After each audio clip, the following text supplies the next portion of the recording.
सिंधी समुदाय इंडिया में शरणार्थी यानी कि रेफ्यूजी बनकर आया था। आज सिंधी लगभग हर क्षेत्र में आगे हैं। इनके योगदान की हर कोई सराहना करता है। आइए जानते हैं सिंधी कम्युनिटी के बारे में कुछ मजेदार चीजें।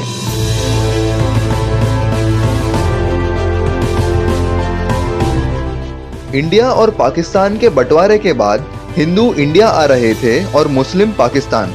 पाकिस्तान के सिंध प्रांत में हिंदू मुस्लिम के बीच बेहद भाईचारा था, लेकिन बढ़ती असुरक्षा के कारण करीब 8 लाख सिंधी हिंदुओं ने पाकिस्तान छोड़कर इंडिया में शरण लेने का कड़ा फैसला लिया।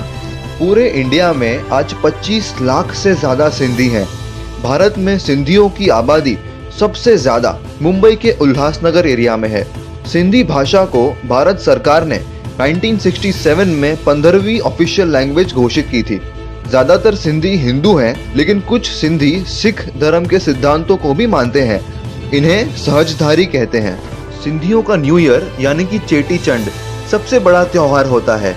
ये त्योहार भगवान झूलेलाल के जन्मदिन पर मनाया जाता है, जिन्हें वरुण देव का अवतार मानते हैं। इस दिन सिंधी पानी को पूजते हैं।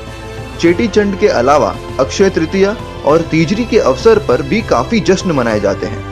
ज्यादातर सिंधियों का सरनेम ANI से एंड होता है, जिसका अर्थ होता है वंशज। ये सरनेम्स मोस्टली पूर्वजों के नाम से जुड़े होते हैं, जैसे गिडुमल के फैमिली का गिडवानी, मेहरचंद का मेहरचंदानी। एक चीज ध्यान में रखने जैसी ये है कि कुछ सिंधी सरनेम्स JA से भी एंड होते हैं, जैसे आहूजा और राहेजा।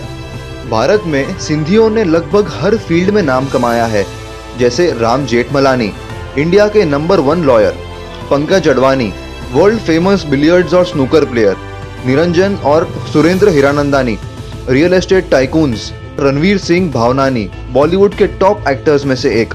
अपने मातृभूमि की तड़प शायद कुछ सिंधियों को हुई होगी, बट उन्होंने कभी इस बात को बाधारूप नहीं बनने दिया। जब भारत में भाषा के आधार पर नए नए राज्य बनाए जा रहे थे, इन्होंने कभी अलग राज्य की मांग या जिद नहीं की। जहां भी गए सबके साथ घुल मिल गए। सभी सिंधियों को टाइम्स ऑफ इंडिया का सलाम। तो दोस्तों, ये थी कुछ मजेदार बातें सिंधी कम्युनिटी के बारे में।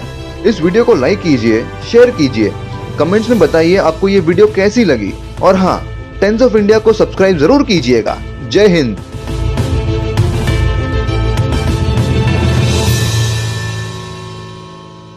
1947 में रिलीजियस लाइंस पे इंडियन सब कॉन्टिनेंट में एक नए कंट्री का जन्म हुआ, बट 20 सालों के अंदर ही इसे एक सिविल वॉर फेस करना पड़ा। क्यों? एक कंट्री जिसने मुस्लिम्स के लिए अलग देश की डिमांड की थी, उसी कंट्री के बंगाली मुस्लिम्स ने खुद को पंजाबी मुस्लिम से बचाने के लिए उस आर्मी की हेल्प मांगी, which was 80% Hindu. The unit was led by general Jacob, who was a Jew, who was under the command of General Jagjit Singh Arora, who was a Sikh, and the whole army was being led by the legendary Sam Manekshaw, who was a Parsi. I don't think इससे बेहतर कोई example होगा जो कि prove कर सके the historical foolishness of dividing India on the basis of religion. और वो सारी आवाजें जो आज भी भारत में उठती है of secession from India on the basis of region और रिलीजन।